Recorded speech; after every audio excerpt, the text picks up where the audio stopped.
Morning, everyone. Hope you had a nice keynote this morning. So thank you for coming to this session. My name is Brian Keller. I'm a technical evangelist for Microsoft.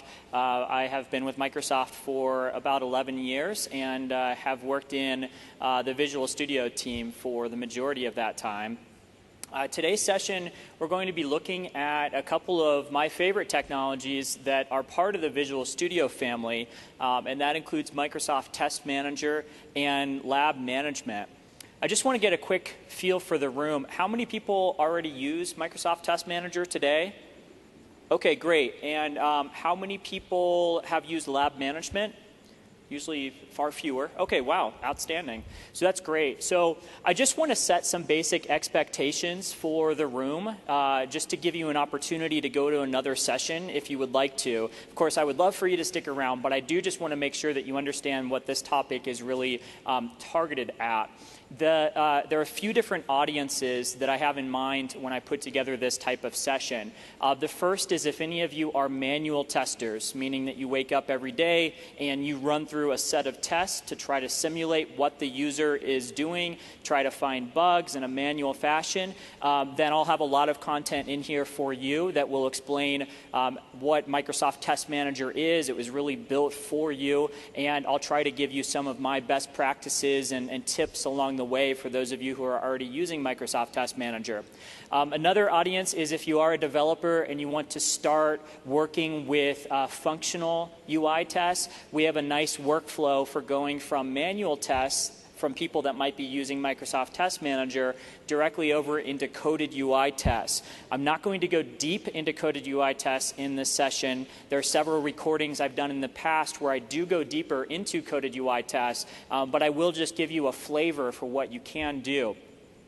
The other thing that this session is targeted at is teams. So if you are a representative from a team and you're looking for ways to improve software quality by producing better bugs, then that's a key theme for what I'll be talking about. And also, there's this movement towards agile testing. I talked in my foundation session on Tuesday about this move towards continuous delivery, where if you look at how rapidly we're shipping to production today as opposed to even a year or two ago, I would imagine most of us in this room are pushing to production much faster than you used to. And along with that, we need to come up with techniques and tools and processes that can help us bake quality into everything we do, as opposed to necessarily having a month at the end of each release where we just fix bugs. When you're pushing to production every month, you have to be fixing bugs and finding them all of the time. And so that's a big theme for what I'll be looking at. And finally, if you're looking for ways to automatically provision dev and test environments or build, deploy, test workflows, then the end of my session I'll be talking about lab management. So there's a few topics that I'm not covering. This is not a session that's focused on unit testing or mocking or fakes. It's also not based on web and load testing. If you are interested in web and load testing, my colleague Anu is doing a great session next door where you can learn more about that. So I just want to set those expectations just to make sure that everybody knows what we're getting into. Hopefully there will be something for everyone.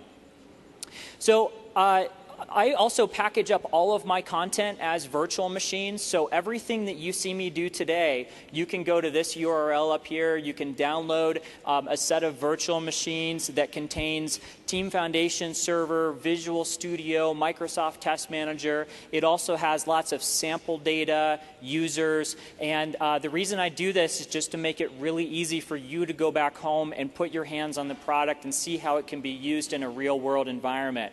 I also ship hands-on labs that you can go through that cover not only Microsoft Test Manager, but also a variety of other topics, getting started with Team Foundation Server, that sort of thing. So these are all free virtual machines.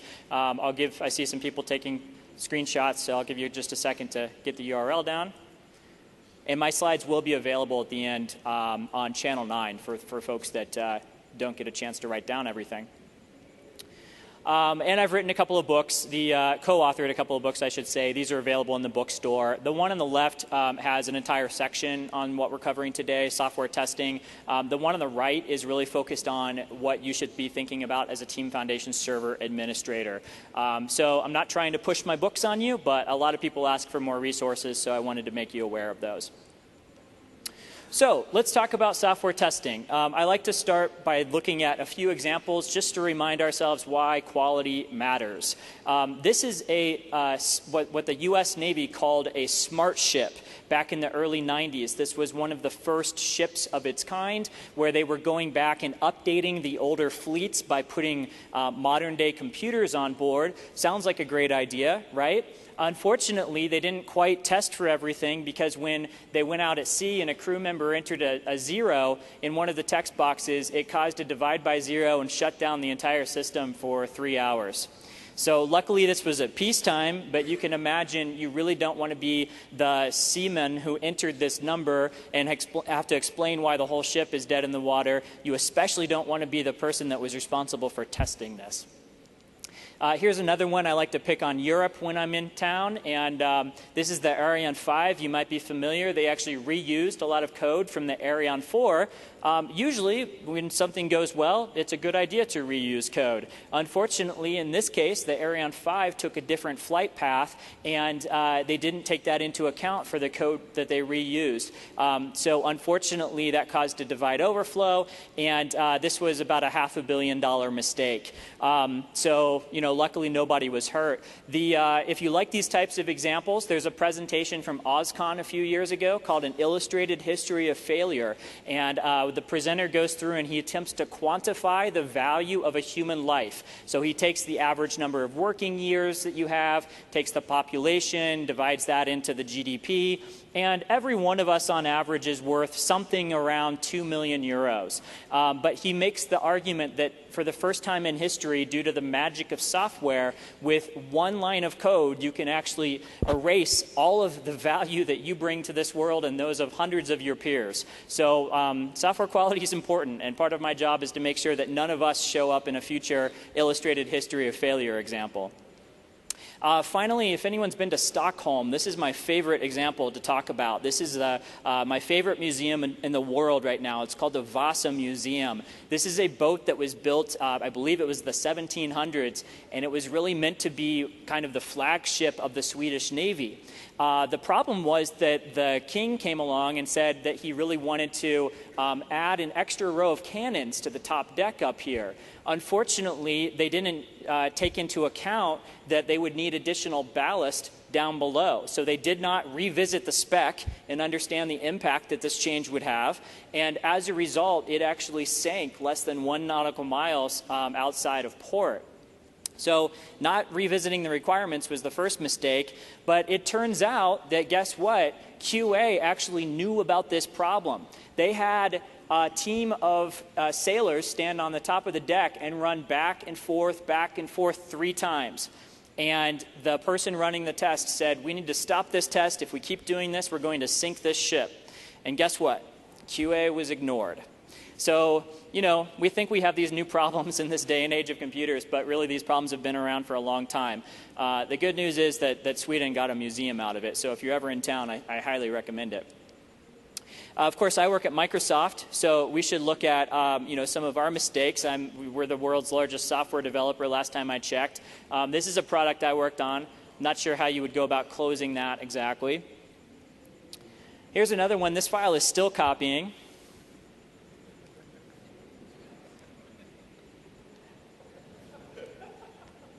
An error has occurred while displaying the error that has occurred while creating an error report. I mean, it's okay, except it's missing a period at the end, right? And this is my favorite. Okay, all right. So what do we do about this? It's obvious that everyone has a stake in software quality, no matter what types of systems you work on, whether you're a 90,000 person development company like Microsoft or a 1-person development shop. So what do we do about this? We really wanted to answer this question a few years ago, and so I'm going to take you quickly through the evolution of why we got into this product called Microsoft Test Manager and Lab Management. The first thing we did is we looked at the software lifecycle. And I like to tell this story by talking about one of my favorite activities, which is mountain climbing.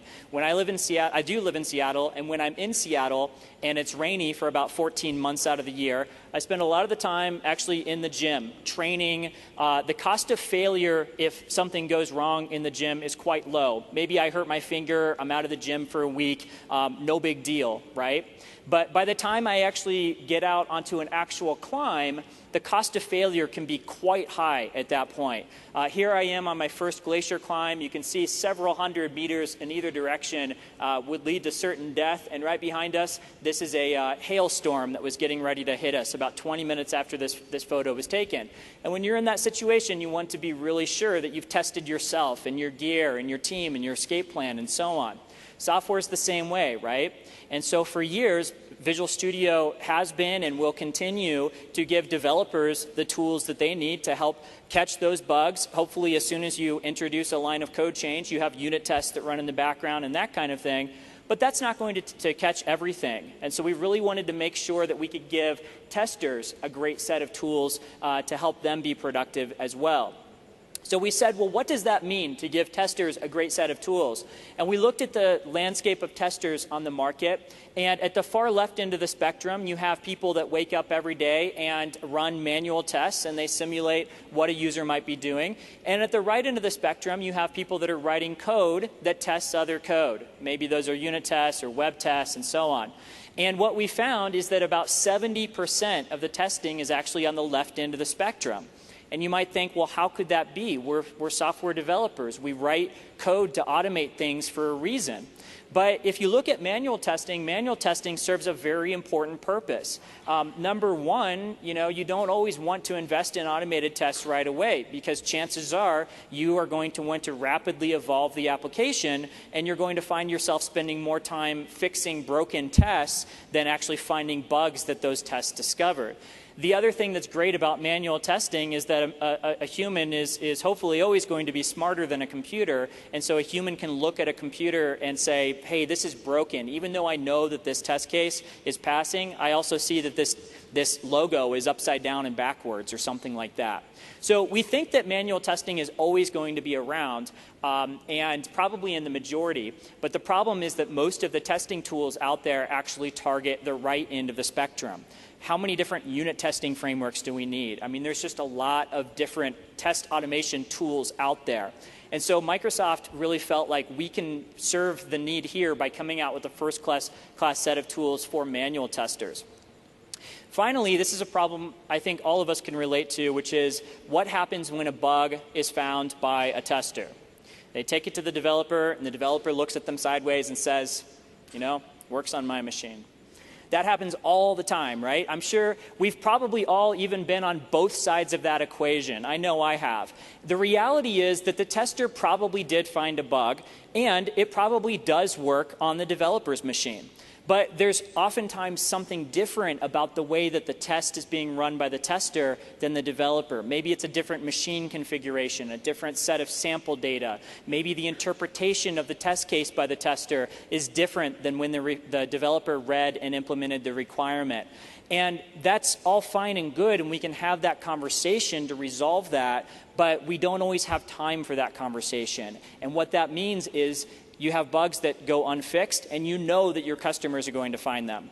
And so we really wanted to help improve that. So during the rest of the presentation, I'm going to be showing you how we've evolved our product strategy to address these types of needs, which is let's give testing a first-class location within Visual Studio. Let's make sure that the manual testers have a great set of tools. And finally, let's make sure that developers have everything that they need when a bug comes in to quickly understand what was happening on the testing side. Okay? And of course, all of this is built on Team Foundation Server. I'm assuming everyone's at least roughly familiar with Team Foundation Server, but if not, I just wanted to make sure that you knew that we do use Team Foundation Server on the back end for everything we're doing. Now, if you're not using Team Foundation Server and you want to start using these tools, you can get started by doing everything I'm going to do today with Team Foundation Service, which is our cloud-hosted version of Team Foundation Server. You can just go to tfs.visualstudio.com, and in a matter of seconds, you can sign up for an account on the service. So I just want to mention that in case people are working in an organization that maybe doesn't have TFS in place. So without further ado, I'll switch over. And this is the virtual machine that I mentioned earlier. I'm going to start by launching Microsoft Test Manager. And for those that haven't seen it before, I'm just going to spend a few minutes getting you familiar with the tool. The first thing you'll see on the left-hand side is that we have a list of requirements that we've pulled in straight from Team Foundation server. So this is just the list of things that we are going to be testing. Now, you can structure this differently if you want to. You can have just a loose set of test cases, but I generally encourage that as much as possible, you link the test cases that you're writing back to those requirements, because that's going to give you the nice reporting later on that allows you to say, what's the quality of this requirement? Oh, I see, it has 5 test cases and only 3 of them passed in last night's build. So that's why we do that. And so if you look at this particular requirement as an example, on the right-hand side, we have a list of 2 test cases that we've written. And test cases basically are written to provide various paths through the application or through the experience. And so here you can see that I've written a test case. For those of you that already use TFS, this is just a work item within TFS. Down here, you see a list of test steps. And the test steps basically just tell the tester what they need to be doing when they test this application. So it's mostly just a set of English or whatever language you want text. The one unique thing here is that when I use this Twitter-style syntax, we actually create a set of data-bound columns down here.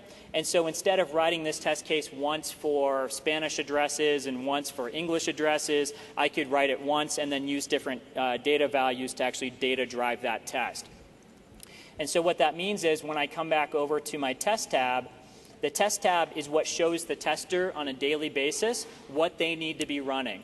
So here I can see that I have a few test cases. The last time I ran this set of test cases, they failed.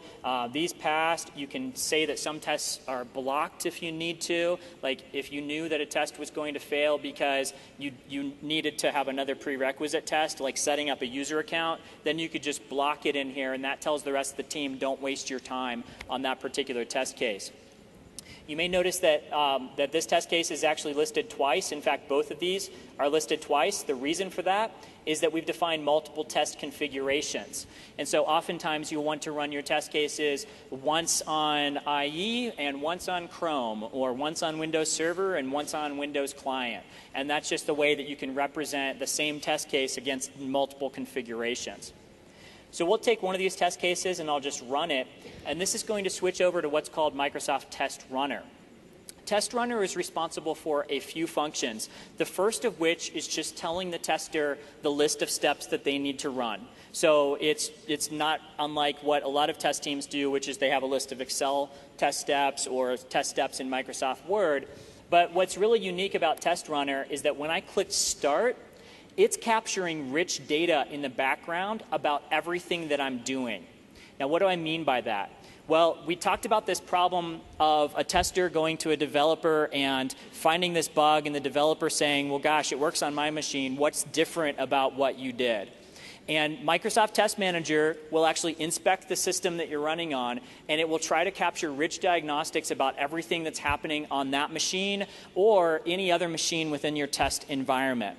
And I'll show you the list of diagnostics that we can capture in a few minutes, but it includes things like video recordings, IntelliTrace files, event logs, and that sort of thing. So when I click Start, it's going to start collecting all that information.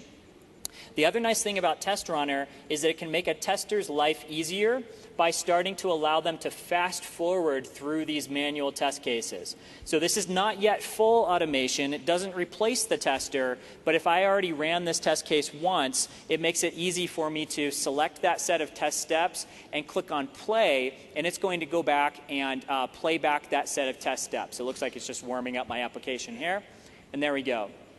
So this works really well with web applications. It works with most of the Microsoft application stacks like Windows Forms and WPF. And then there's other types of frameworks like like Silverlight that you can compile using a set of DLLs.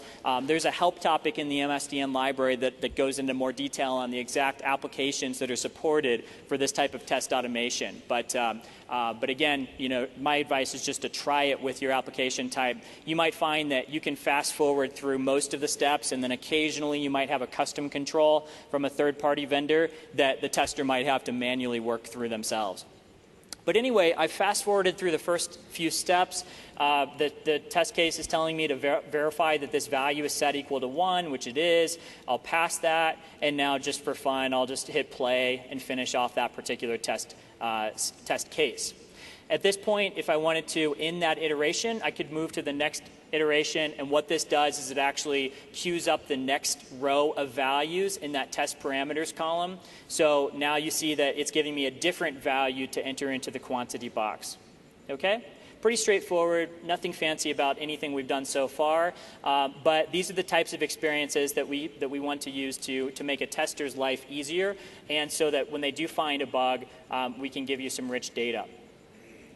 Let's talk about the rich data options that are available. I just went into plan and properties, and this is always a place where I encourage developers and testers to come together to start to define what sets of information might be useful anytime a tester finds a bug for the types of applications that they're testing. And so here you can see that I have this test settings down here. If I open that up, you'll see the list of default test settings that you can capture.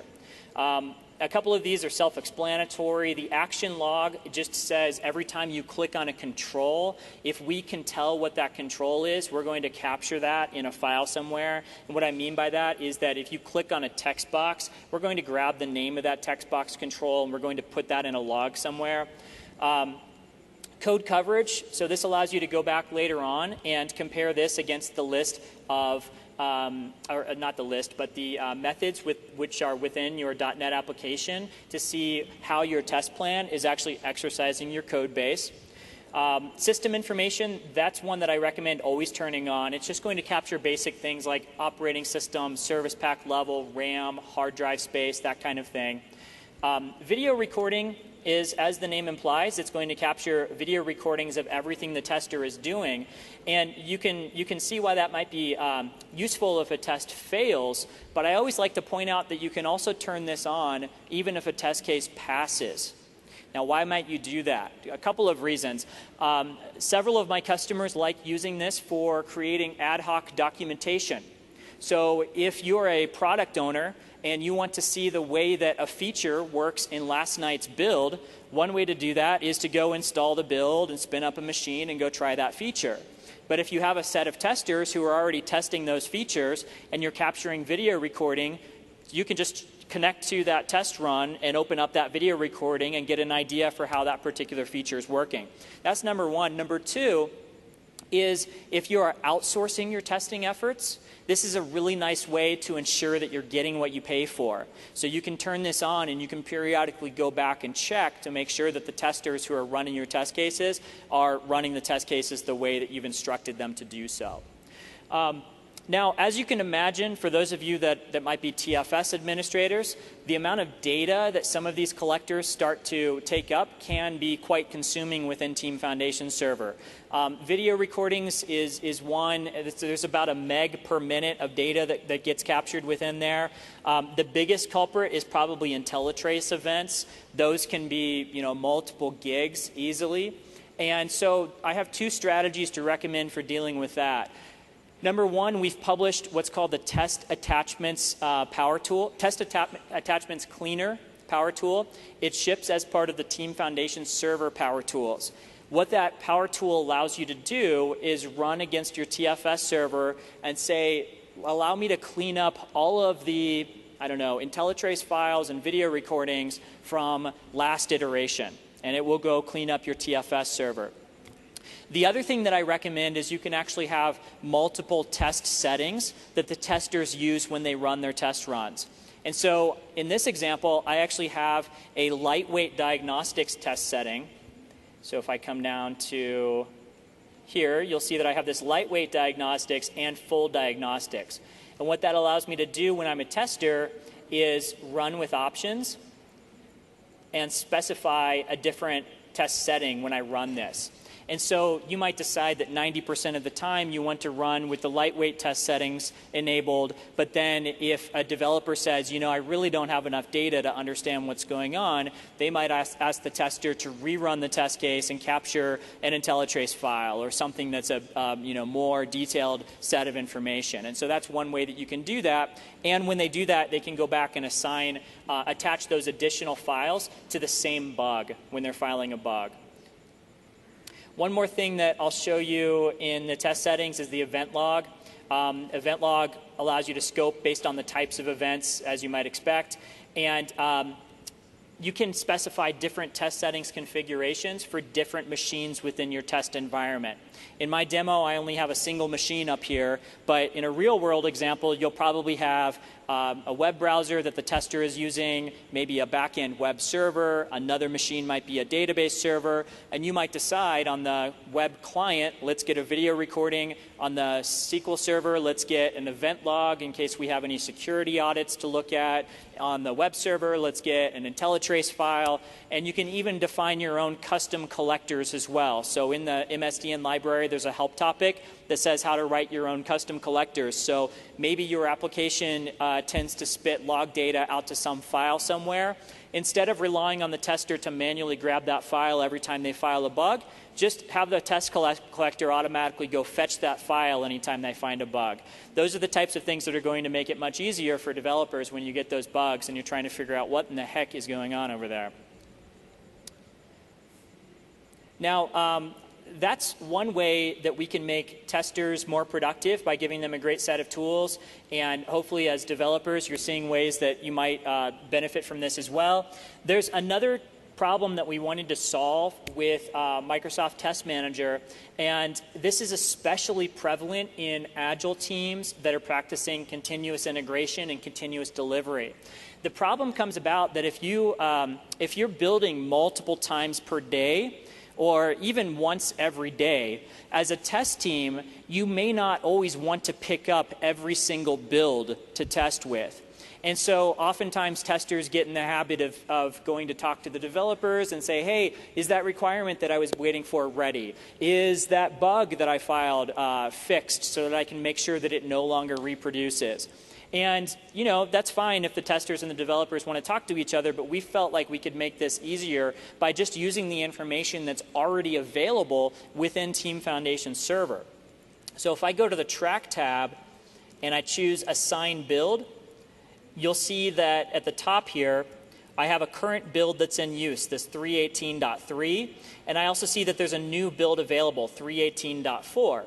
And then down in the list below, we show you a list of all of the work items that have changed since the last build. For those of you that don't use Team Foundation Server yet, a work item can be a requirement, it can be a user story, a task. It's just something that the team is tracking as a unit of work.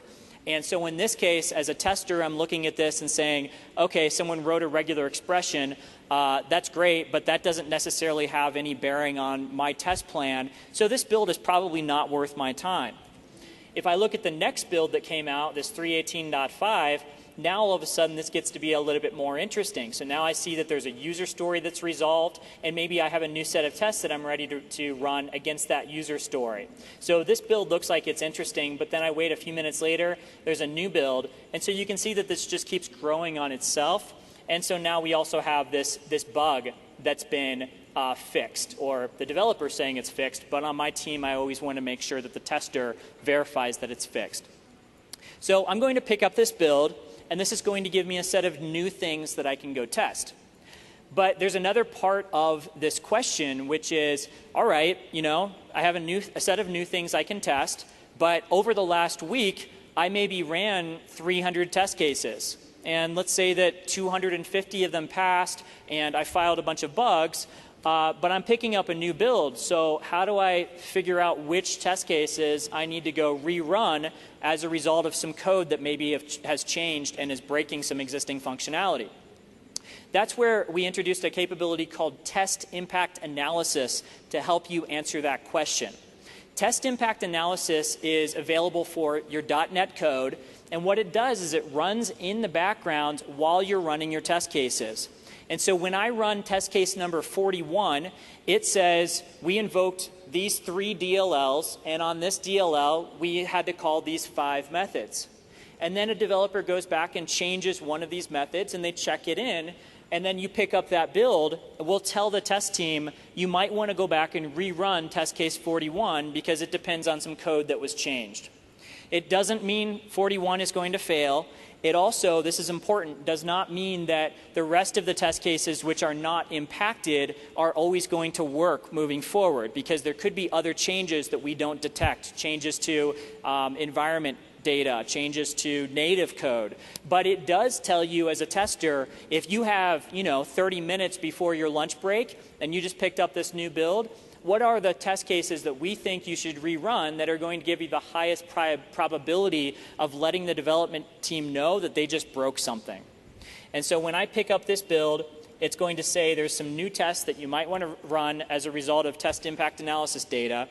You can view those recommended tests, and then you can reset them back to active. And when I move back to the test tab, this now tells the test team that these tests are active. It also tells the test team up here that there's a new build that they should be using as well. Okay? So everything that I've shown you so far is an approach that has been in the industry for a long time called formal testing, or formal test case management. And the idea with formal test case management is you start with a requirement, or whatever you want to call it. Maybe it's a user story or a feature. You start with that list of requirements, and then you write a set of test cases, and you run those test cases until you ship the software. There's also another type of testing which is becoming more and more popular, which is called exploratory testing or agile testing. And when you look at people that practice agile testing, they say, look, let me just get in and try to break the application. I'm an experienced tester. I know what I'm doing. Don't force me to write all these formal test cases. And that's great. And oftentimes, agile testing ends up finding a lot of bugs. But there are a couple of criticisms with agile testing as well. The first criticism that we hear is that when you're agile testing, you might find really bad bugs because maybe you're just in kind of, pardon the expression, but hacking around the application. You're sitting there for 45 minutes trying to do a bunch of different things that generate a bug. All of a sudden you find a bug and you can't remember the 10 steps that you did over the last 30 minutes that led to that bug.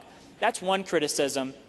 Another criticism is that if you find a bug, great, you file that to the development team, they fix it, great, but then in 2 weeks, that bug regresses. How do you know that that bug has regressed unless you happen to go down the same random, if you will, path of doing exploratory testing for that same feature? And so we've tried to address those criticisms with our approach to helping you embrace agile testing. And so this is a capability that we introduced in Microsoft Test Manager 2012. So if you're still on 2010, make sure that you upgrade to take advantage of this. And when I say do exploratory testing, it's going to allow me to just start exploring my application. And you'll notice that Test Runner looks a little bit different. It still can capture all the rich data for you in the background, but it's not going to give me a list of test steps. Instead, we're going to rely on the individual tester to come in here and use what they know about testing applications to try to find bugs. Now, there's a lot of different techniques for the ways in which you can approach exploratory testing. One of my colleagues, James Whitaker, has written several books on this. I'm not going to try to go into all of the details on that, but one of the approaches that he advocates is to think about exploratory testing the same way you might think about taking a vacation. If all of us went to Rome and we had 1 day to spend in Rome, we would probably go to the Colosseum and the Forum, and we'd all kind of do the same thing. But if we decided that we were going to spend a few days in Rome, and each one of us was to go into a different area, one of us might say, you know what, I'm really into drinking wine. I'm going to go try to find some wineries. Somebody else might say, I really like looking at old churches, and we might go find old churches. And so you can look at exploratory testing in a very similar way. You can say that one person is going to play the persona of a hacker and you're going to get into the application and try to break things. Another person is going to play the persona of, I don't know, I'll pick on my mom. My mom is terrified of shopping on the internet and providing her credit card. But if you're going to try to build a website that sells items to my mom, you might try to make sure that every page has a 1-800 number that you can call, or an email address, or some way that she can connect back to the main company. It wouldn't make sense for you to put a test case that says, make sure this page has a phone number, make sure that page has a phone number. But instead, that's a good example of where exploratory testing says, just go look at the application like a human being would and try to find out if it makes sense for that type of user. So again, go buy James's books. He's got a couple of great books on this topic if that's interesting. But I'll just show you how you can do exploratory testing in the context of Microsoft Test Manager. I click Start Testing, which means that it's now in the background capturing all of the data and the rich actions that I'm performing. And remember, all this data could be coming off of multiple machines within my environment. And what I'm going to do is just click around the application a few times. I'm just trying to simulate what a tester might be doing if they're in an application for, say, 45 minutes, clicking around, trying to find a bug. And all of a sudden, they say, all right, let's click on delete. Let's see what happens there. We'll scroll down and look at the page, and you'll notice that customer actually says none, created by none. So those values were on the previous page, so this looks like it's a bug. What I can do is go ahead and capture a screenshot just to make sure the developer knows what I'm talking about. We'll say create bug. Delete page is missing values. And then down here, you'll see that during that testing session, we actually captured little screenshots of everything that was happening during my test run. Now, remember, this could be a 45-minute testing session, so we probably don't want to overwhelm the developer with a long list of actions. So what we can do is click on Change Steps, and I actually think that the last few actions are the most relevant. So when we entered the dashboard, those are kind of the most relevant actions for me. And you'll notice here that when you mouse over, you can kind of see the whole screen. So that's kind of a nice way that you can understand the broader context. And when I scope those actions, now that's the only information that's going to be filed in the bug. If the developer still needs to go back and access the entire set of actions, they can do so. But generally speaking, we try to make it easy for the tester to hand that data off. So that's great. We'll file the bug. But I also mentioned another problem with exploratory testing, which is how do we make sure that in 2 weeks we still test this functionality to verify that it hasn't been broken again. And to do that, we can take this same set of actions and we can turn it into a test case, a formal test case. And this can become a formal test case that we can run in parallel with our agile testing efforts. And this kind of is designed to give you the best of both worlds. So at this point, I'll say make sure delete page contains correct values. And for those of you that use the older version of Test Manager, a lot of people asked us for rich text support. So, I know it's exciting. Make sure you don't click confirm. I'm sorry? Will that work when you export the test case to Excel? I don't think the rich text would work in that case. It would just give you a bunch of HTML. But it should work if you exported this to Word using the, what is it called, the test scribe tool. It should include the rich text in that one. Good question. So at that point, I'll go ahead and save that test. I'm back into the exploratory testing tool, so I could keep spending the rest of my afternoon finding bugs. Once I'm done, I can click on In Testing, and this gives you a report of everything that happened during that exploratory testing session. For those of you that are trying to understand the effectiveness of agile testing on your team, these reports are a good way for you to answer the question of whether or not exploratory testing is working for you. Because you can go back and say, hey, when we spent that Friday afternoon doing exploratory testing, did we actually find any bugs? And you can run a report that says that you did find 10 bugs and created 5 new test cases. Or maybe you find out everyone's just updating their Facebook profile. I don't know. But at least we give you those tools to help answer those questions. And so now if I go back just to show you that this new test case showed up right within my test plan. So that's ready for me to test in a formal fashion moving forward. So next I'm going to show you how to take this test and turn it into a coded UI test. But we're doing OK on time. So before I do, let me just pause and see if there's any questions so far. Yeah.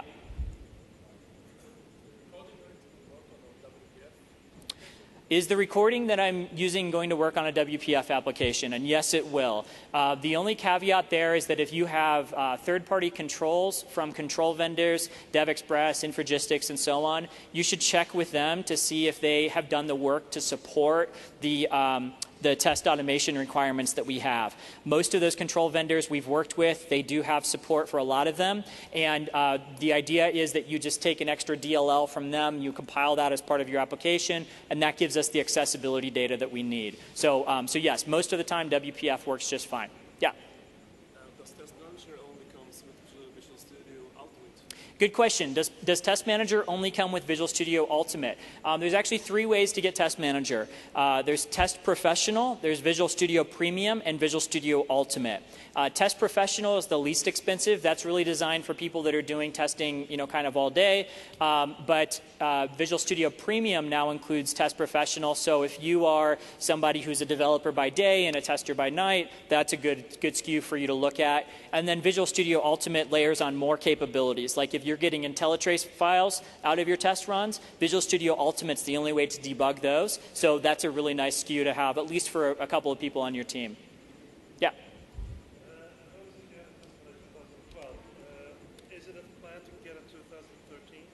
Oh, the good question is there going to be a Microsoft Test Manager 2013? Yes, there is. I just haven't had time to update all my virtual machines yet, so that's the only reason I'm showing 2012. 2013 is mostly the same to what you're seeing up here. We've done a lot of work on the web access layer for Team Foundation Server 2013. So one of the things I'm not showing today is that you could actually go to a web interface now. You could run your test cases. You could manage your test cases. You still need to be licensed with those SKUs that I mentioned to use those capabilities. But that's really designed if you, let's say you do half your testing on Windows and half your testing on a Mac, you can at least go to that Mac and you can run through those test cases and report the results. You won't get all the test automation and the rich data capture that you get on those third-party operating systems, but we at least try to make it available for you to run through your tests and file bugs if you need to.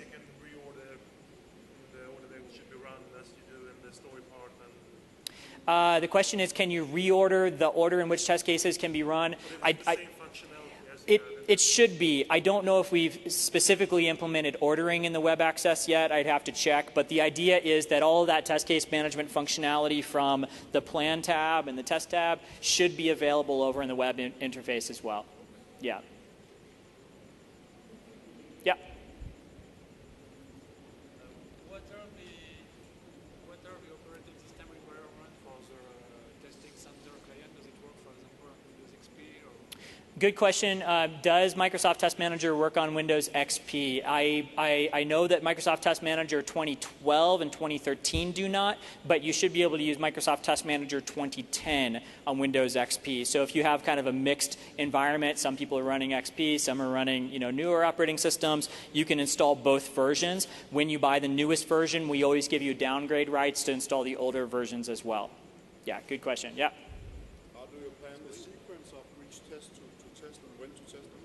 How do you plan the sequence of which tests to run and when to test them? That's a great question. It varies based on the type of what's called a test suite that you create. So when I come into my test suite over here, there's a few different types of test suites. One is a requirements-based test suite, and that's what you're looking at here, which is to simply say, pull in all of the test cases that are linked to this particular requirement. In this view, you actually don't have the option of ordering this list. If you do need an ordered list, you can create an empty test suite container. You can manually add test cases to that, and then you can specify the order that those should be run. Yeah, good question. Yeah. Yesterday morning I saw in one of the lunch sessions that you now can create hierarchical backlogs of features and stories and whatever. You can. Yeah. Mm-hmm. Is that something that you can see here as well? That's a great question. Yeah, that's a great question. So just to repeat, he said that we're introducing Agile Portfolio Management with Team Foundation Server 2013. And what that means is you can now have, for example, features, and then underneath that you can have user stories, and that's a way of being able to have multiple teams contributing user stories that might accrue to broader features across your organization. He's asking if you can see that within this particular view. No, as of today, you can't. I think that's a great idea. It's something for us to think about. Right now, you could pull in all of the features and all of the user stories and link test cases to those individually, but there's no way of representing that hierarchy in this view. Yeah, it's a good question. We'll do one more, and then I'll keep moving along just so we get through everything. What about offline testing? If I'm not connected to TMS, I always get that question. Yeah, so what about offline testing? Yeah, there's no offline testing story. So that is something we commonly get asked questions about. It's something that we've considered in the future, but you will in everything that I'm showing you, you will need to have connection to a Team Foundation server. Now, what a lot of customers do to work around this requirement is if they have a dedicated test lab, they might set up a TFS server just for that lab. Team Foundation server comes with every MSDN subscription now, so chances are if you have MSDN subscriptions on your team, you probably own lots of licenses to Team Foundation server. So that's one thing that you can do. I know that may not work for everybody. customer side, not for From a customer side, yeah, I understand. Yeah. So I'm going to keep moving. I think we'll probably have questions at the end. If not, I'll stick around. But I did want to show you the way that you can create an automated test case.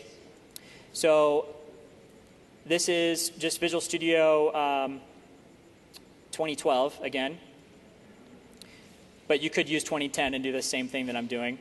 I'm just going to create a coded UI test project, and a coded UI test allows you to fully automate a test from the user's point of view. And so earlier I showed you how you can fast forward a manual test while it's maybe the application is still evolving and while you still have a human being involved, but eventually you might decide, okay, this test case is passing on a regular basis. It's no longer something we can test with every day. We only have limited manual testing resources. But this is a piece of functionality which is important, so we'll write a coded UI test to fully automate that as part of our build workflow. There's two ways to create those coded UI tests. One is to just use a recorder to open up your application and start clicking through it, capturing actions, adding assertions. The other way is to take that action recording that the manual testers already created and to use that to start building your coded UI test. I'll use both approaches. I'll start with the action recording, and then we'll customize it using the recorder. If I just happen to know that that particular test case is test case number 41, and just to remind you, that's this one that we're looking at here. So you'll see a set of actions. And what we just did is we converted that test case into, let me zoom in. We converted that into a series of methods which correspond to those test steps.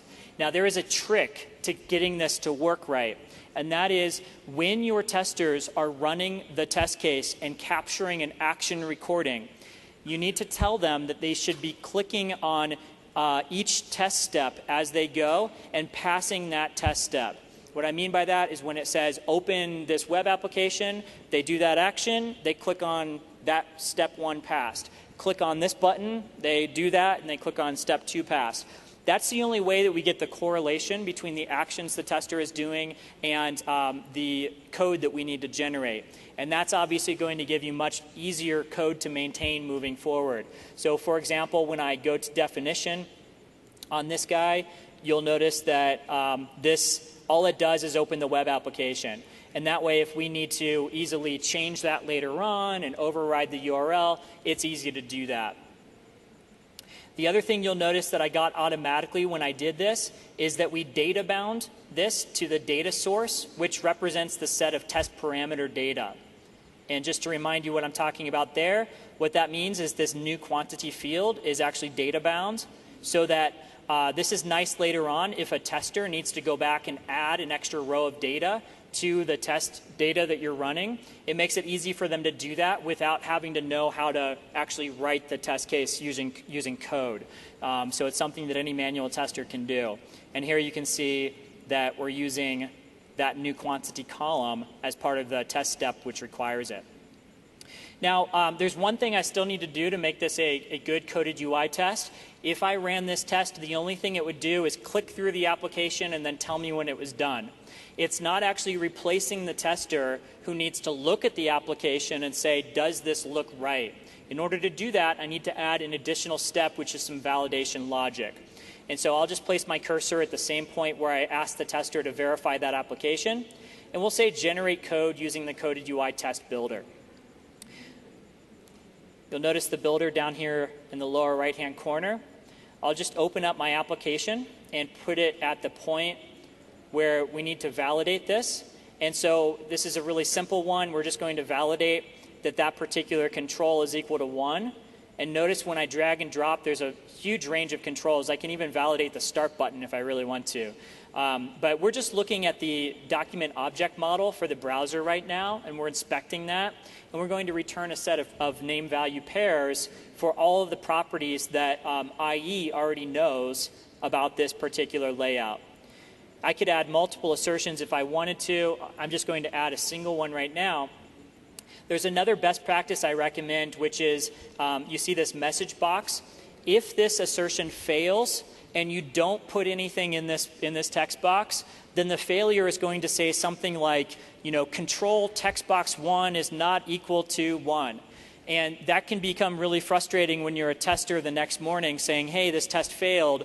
Let me try to understand why it failed. So if you can give a better assertion message that gives the tester a clue about why this may have failed, it's going to make everybody's lives easier. So I'll say quantity should have reverted to 1. And that way, if it's not 1, they'll get a message. So we'll just generate that code. If I wanted to, I could keep recording additional assertions, but this is a very simple test, so we'll capture that. That added a new method in here, and it basically is just validating that those values are what they say they should be. So now I'll just right-click and say Run Test, and this is going to run this test 3 times because we have 3 different rows of data within our test parameters. If we updated that test parameter, added a 4th row, of course it would run a 4th time.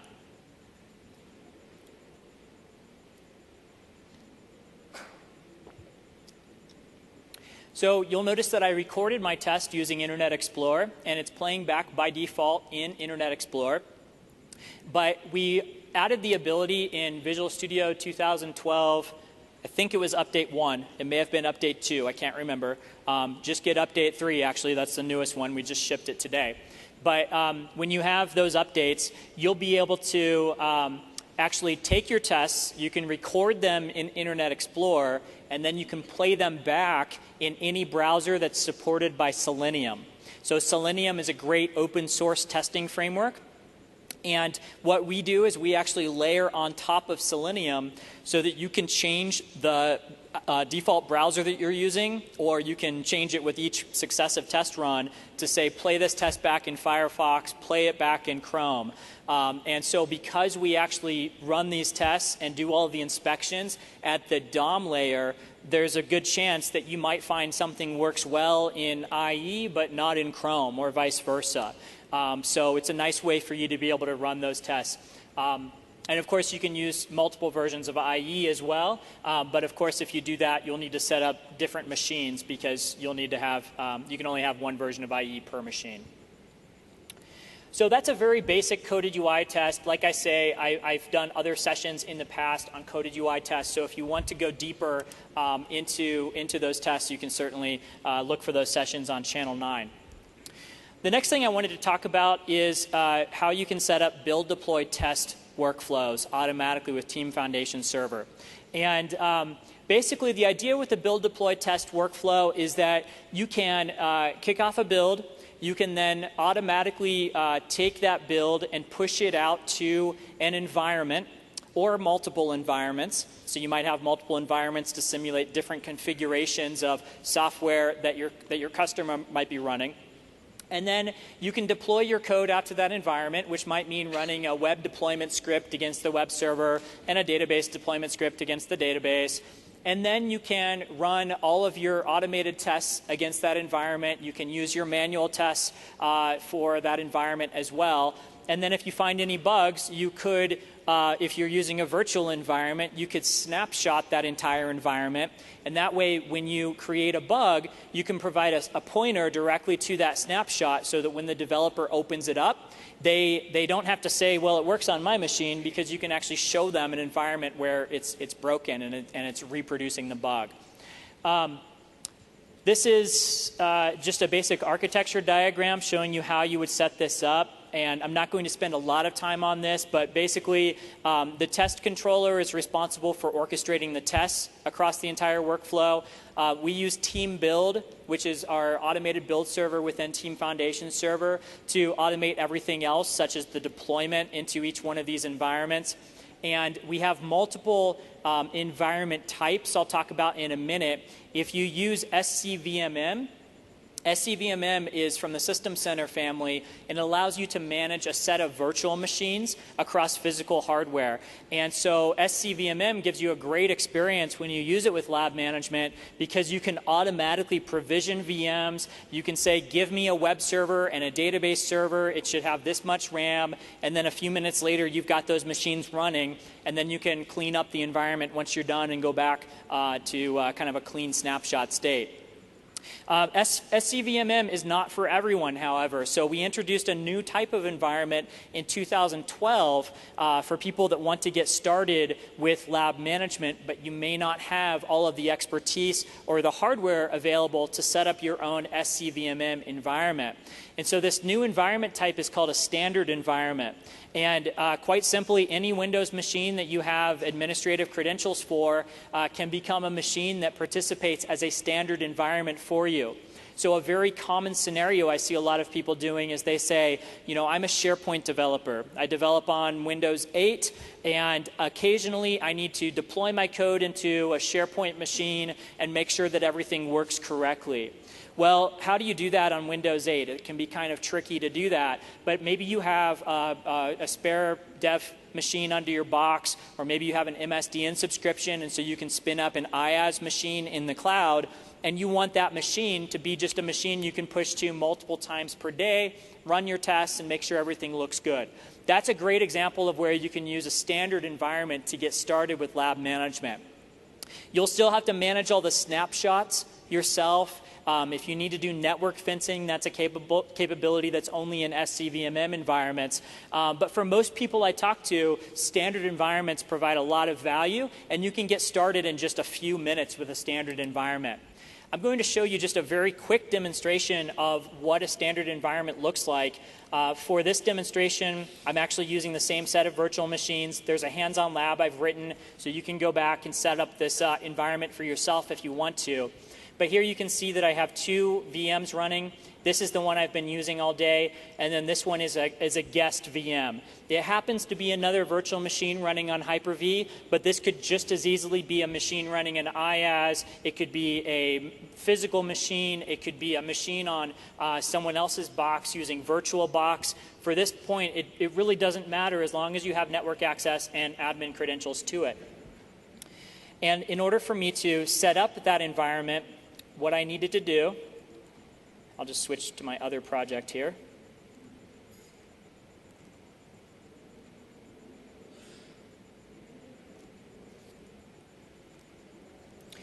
When I set up that environment, I came into the lab center. So we've been in the test center all morning, but now I'm switching to the lab center.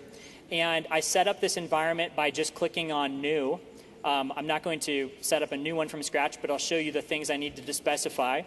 All I needed to do is say the name of the machine, the administrative credentials that are required to connect to that machine, and then finally, if I'm running coded UI tests in that environment, I need to specify the credentials for the account that runs those coded UI tests, because it actually needs to be logged in as an interactive process, because it needs to assume that it's a user sitting at a mouse and keyboard. If you're not running coded UI tests, you don't need to do that. You can stay at the lock screen and run unit tests all day long as a service. After I did that, I came back into the testing center, and I created just a very basic test case. And this test case started out as a manual test, but then what I did is I created a coded UI test, and I linked that coded UI test to this manual test. And so what that does is it says, this gives me an ability to run this same test case using a coded UI test. You can still run it as a manual test if you want to. Oftentimes you'll run it as a coded UI test, and then if something fails, you might go back and run it as a manual test just to make sure that it really is a failure in the application and not in the test. But you can then take all of the test cases in your plan, and you can run them as part of your build, deploy, test workflow. Now if I come back into Visual Studio and I look at my builds, this is really where the magic happens. Actually, let me switch projects again. This is what defines what happens when I run a build, deploy, test workflow. So if I take a look at this build definition, for those of you that have used Team Build in the past, this should look very familiar. The main difference when you're setting up a team build for build, deploy, test is that you change the build process template. Instead of the standard template, you use the lab default template. And then this gives you a wizard down here that allows you to define what environment are you using and what do you want to build, what do you want to deploy, and what do you want to test. And so here I'm answering the question. This is the environment that I showed you earlier from the lab screen. This is what I want to build, which points at another build definition within Team Foundation Server. However, you could point, if you wanted to, over to an existing build or a drop location. But the way this is configured right now, we'll kick off a compilation build before we run the deployment steps. And then this specifies the list of steps we're going to run to actually deploy your application.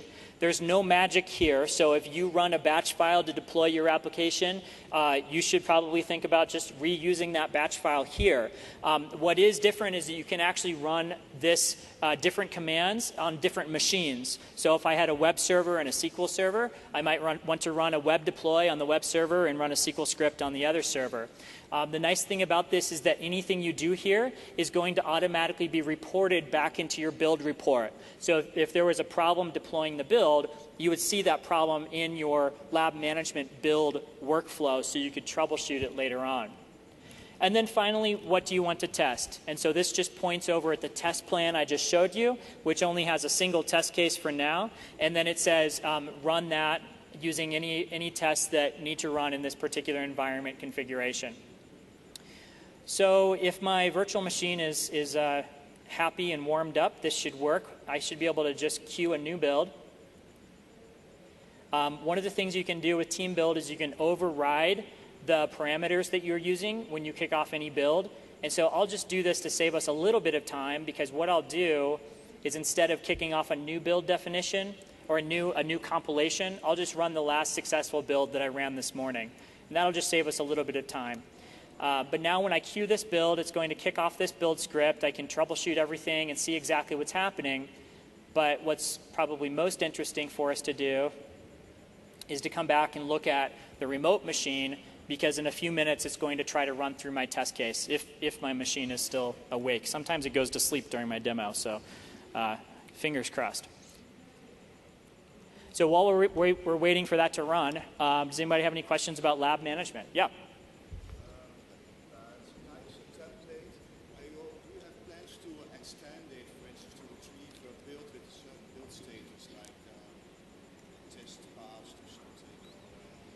So I think your question is when you run a lab management workflow, can you queue that off of whether or not a build was successful? Is that the idea? Yeah, well, one of the criteria, what build to select. You know, here you can rebuild something or create or select the latest successful builds. Right. It would be interesting to also be able to select the latest successful build with certain status. Sure. Yeah. So his question is whether or not you can, as part of this workflow, say instead of running the last the last build, just run the last successful build. Usually, the way that you would do that is you would actually kick off a new build as part of the lab management build, deploy, test process. And if that build failed, you would just stop the build, deploy, test workflow at that point. Now, you could also do what you're describing, which is to say that you're only going to build using the last successful build that's in the queue. That would require a little bit more customization of the build workflow, but it uses Windows workflow behind the scenes, and that's easy enough for you to go back in and just add that as a criteria. So I hope that answers your question. Back here.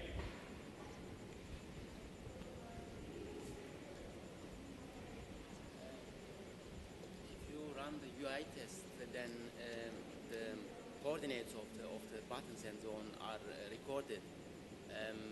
What happens if you change the resolution or something like that? Great question. So he's pointing out the fact that when you record a coded UI test, we actually capture the coordinates of where you clicked into a text box or clicked into a button control, for example. And he's rightfully pointing out that if we use those coordinates to play back the test, then you change the resolution of the application, then the test is going to fail.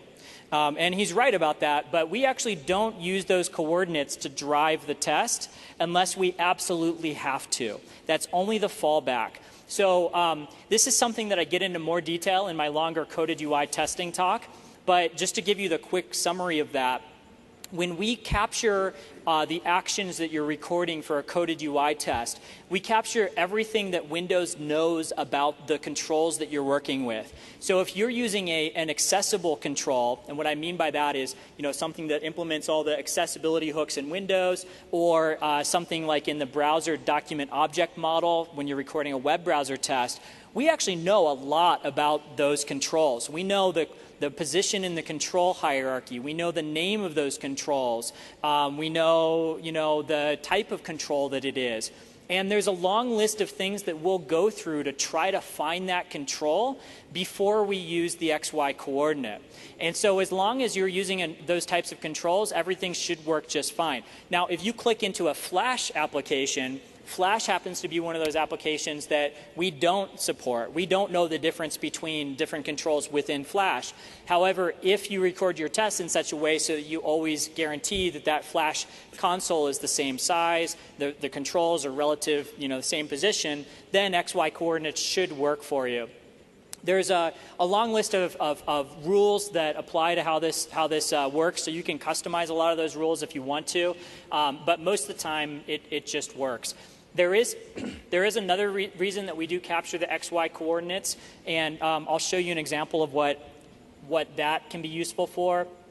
If you guys remember the start button? I know this has been gone for a while. But anyway, this button actually uses what's called I think it's a split button. And so if you take a look at this, when I mouse over, it actually gives me different behaviors, even though it's the same control. So that's a good example of where XY is actually very helpful to play back in that specific location. And if you did have resolution changes, there's a possibility that could introduce some problems if the size of the control changed. But I would say 99% of the controls that we work with, that doesn't matter. So yeah, thank you for asking that question. Who else? Yeah. I've got a environment currently that I work on that consists of 2 virtual machines and a database server somewhere. Okay. What I do now is that I have test agents deployed on both machines, but I want to have multiple environments. That is what I have now. So I have dev 1, dev 2, test 1, test 2. Is it recommended to do that, to deploy to the same machine but a different environment, just using different settings? Or will that break something? This might be one of those that we want to save offline because I don't quite follow the entire example, but maybe we can draw it out afterwards. I'll definitely stick around for as much time as it takes. Yeah. Anybody else? Yeah. Can I use VMware E6 or just Hyper-V? Can you use VMware? You can use any virtualization stack or physical environment for a standard environment like what I'm showing you. If you want to use an SCVMM environment, then you have to use SCVMM with Hyper-V. I think that's everything. If I don't see you, please just throw something at me. It's hard to see with the lights on. So I just want to wrap up by talking a little bit about reporting. I don't know if anyone recognizes this gentleman. It's Lord Kelvin. He invented the Kelvin scale, and he's oftentimes attributed with this quote, which is that you can't really measure something, you can't manage something unless you can measure it. I like to call him the grandfather of Team Foundation Server, because I think if he was around, he would really appreciate what we're trying to do with software development. And that is that oftentimes there's a lot of stuff that happens across your software development team and project and different interactions that you have with stakeholders and other people, like the operations team, that unless you can really get all of that data into one place and start to analyze it, it can become very difficult as a software professional to understand what you need to do to make higher quality, better software. And so I just want to remind you of some of the reports that are available within Team Foundation Server to help you answer these questions. These reports have been around in TFS for quite a while, so I'm not showing anything brand new here. But a lot of people, I find, still don't use the reports as much as they could be. This is what I like to call the Steven Sinofsky report. I'm sure you probably know Steven. He used to ship Windows and Office for Microsoft, really great engineering lead. And what a lot of people don't know is that his team, when he was building Office and Windows 7, they actually started to adopt Team Foundation Server so that they could get this type of data. And so as an example, he can look from left to right on a report like this, and he can start to understand for a particular feature or user story or requirement that he might care about, how much of the code has been written. But then he can also look further over to the right and start to answer the question of, how many test cases do we have? So if I look at the second one here, I'm about 80% done from a coding perspective, but I actually don't have any test cases written. And so that's a problem. I should probably drill in to try to understand how we're going to ensure that this capability is actually implemented correctly. A couple in here, this is just showing your bugs. Hopefully the bugs are going down over time. This is code coverage and code churn. So typically these code coverage should be going up and code churn should be going down as you get towards the end of an iteration. If it's not, then that could signal that a lot of people are checking in a bunch of code at the end of the iteration, and that could be a warning sign that you have a bunch of new code that's not really getting the proper testing it deserves. This is one of my favorite perspectives because it shows the importance of having multiple dimensions of data to rely on. If you look at the top graph, this is the amount of hours remaining that the development team is working on to actually burn down work within the project. And if this was the only chart you looked at, you might look at this and say, our project looks pretty good. We're kind of following the straight line, and by Friday we'll have a great build to ship to the customer. But if you look at the other perspective, if you look at the user story perspective, it tells a kind of a different story. Because the blue user stories indicate work that the team is still working on. The yellow indicates user stories that the team says are ready for the test team to sign off on. And then the green, which of course you don't see any green, means user stories that are actually done. So here I am just 2 days before the end of the iteration, and most of our user stories are not even ready for the test team to work on.